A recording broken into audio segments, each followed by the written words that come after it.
بسم اللہ الرحمن الرحیم۔ دین میں نئی باتیں نکالنے والوں کا انجام۔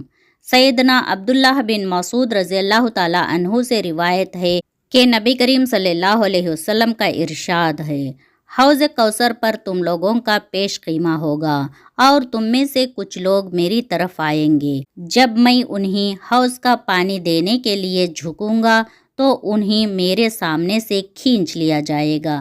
میں کہوں گا، اے میرے رب، یہ تو میری امت کے لوگ ہیں۔ اللہ تعالیٰ فرمائے گا، آپ کو نہیں معلوم کہ انہوں نے آپ کے بعد دین میں کیا کیا نئی باتیں نکال لی تھی۔ جہنم کی آگ۔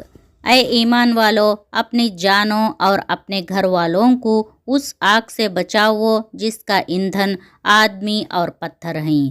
اس پر سختی کرنے والے طاقتور فرشتے مقرر ہیں جو اللہ کے حکم کی نافرمانی نہیں کرتے اور وہی کرتے ہیں جو انہیں حکم دیا جاتا ہے۔ عبداللہ بن عمر رضی اللہ تعالیٰ عنہ سے روایت ہے کہ رسول اللہ صلی اللہ علیہ وسلم کا ارشاد ہے، اللہ عز و جل قیامت کے دن آسمانوں کو لپیٹے گا، پھر ان کو دائیں ہاتھ سے پکڑ لے گا اور فرمائے گا، بادشاہ میں ہوں۔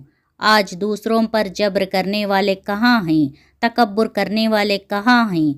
پھر بائیں ہاتھ سے زمین کو لپیٹ لے گا، پھر فرمائے گا، بادشاہ میں ہوں۔ آج جبر کرنے والے کہاں ہیں؟ تکبر کرنے والے کہاں ہیں؟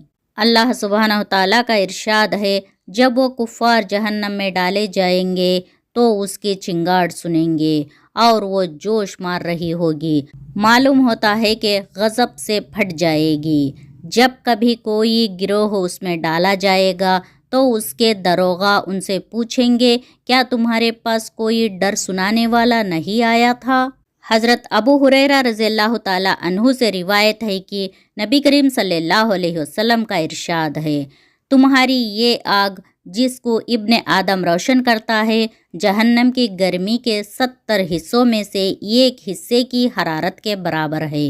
صحابہ نے عرض کی، یا رسول اللہ صلی اللہ علیہ وسلم، اللہ کی قسم، یہ آگ بھی تو کافی تھی۔ آپ صلی اللہ علیہ وسلم نے فرمایا، اس سے 69 حصے زیادہ رکھا گیا ہے، ہر حصہ اس دنیا کی آگ کے مانند گرم ہے۔ رسول اللہ صلی اللہ علیہ وسلم نے فرمایا کہ اگر کسی کو کوئی مصیبت پہنچے تو اگر مگر کہنے کی بجائے یہ دعا پڑھے، کیونکہ اگر مگر شیطانی کام کا آغاز کرتا ہے۔ وہ دعا ہے، قدر اللہ وما شاء فعل، اللہ نے مقدر میں لکھا اور جو چاہا کیا۔